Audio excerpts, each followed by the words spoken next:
اور گناہ پر اللہ تعالیٰ قیامت کے دن 4 ہی گواہ متعین فرمائیں گے. 4 گواہ قیامت کے دن پیش کیے جائیں گے. سب سے پہلا گواہ اس بندے کے کندھوں کے اوپر جو کرامن کاتبین ہوتے ہیں وہ سب سے پہلے گواہ ہوں گے. ان علیکم لحافظین کرامن کاتبین یعلمون ما تفعلون. فرشتے گواہی دیں گے رب کریم ہم نے اس کو یہ گناہ کرتے دیکھا، یہ گناہ کرتے دیکھا، یہ گناہ کرتے دیکھا. یہ سب سے پہلی گواہی ہوگی معصوم فرشتوں کی گواہی. پھر دوسری گواہی اس کے نام اعمال کو پیش کیا جائے گا. ووضع الکتاب فتری المجرمین مشفقین مما فیہ. پھر گنہگار بندہ، مجرم بندہ جب دیکھے گا نام اعمال کو تو اب ڈرے گا، گھبرائے گا.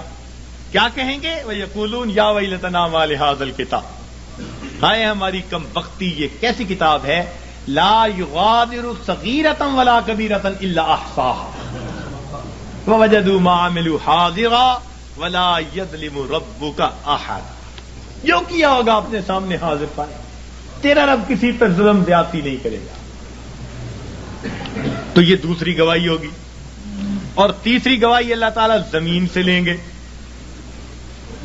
زمین کو پوچھیں گے کہ تو بھی خبریں سنا، تیری پیٹھ پر کیا ہوتا رہا. یومئذ تحدث اخبارها بان ربک اوحی لها. زمین گواہی دے گی، بتائے گی کہ میری پشت پر اس نے فلاں جگہ یہ گناہ کیا، فلاں جگہ یہ گناہ کیا، اس گناہ کے لیے چل کے گیا تھا. زمین گواہی دے گی. اور چوتھے گواہ وہ انسان کے جسم کے اپنے اعضاء ہوں گے. اس کے اوپر گواہی دیں گے سمعهم وابصارهم وجلودهم بما كانوا يكسبون.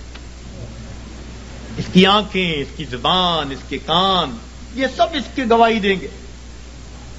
اور پریشان ہوں گے اس وقت لوگ. وقالوا لجلودهم لما شهدتم علينا.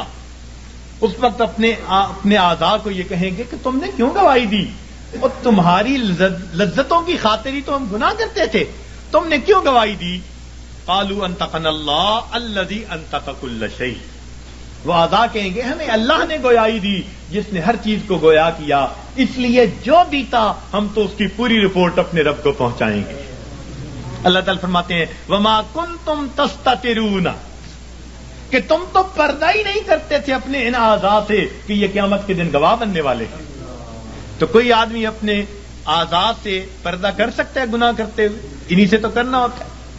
تو یہ 4 گواہ قیامت کے دن گناہگار کے خلاف پیش کر دیے جائیں گے. اور بندے کے لیے پھر فرار کا کوئی راستہ نہیں رہے گا سوائے اس کے کہ اس کو خود تسلیم کرنا پڑ جائے گا کہ رب کریم ہاں میں نے یہ گناہ کیے، خطائیں کی. تو اس لیے آسان طریقہ یہ ہے کہ ہم دنیا میں ہی ان گناہوں کو چھوڑ کر اپنے رب کریم سے اس کی معافی مانگ لیں، پروردگار سے اس کی معافی مانگ لیں، تاکہ اللہ تعالی ہمارے ان گناہوں کو معاف فرما دے.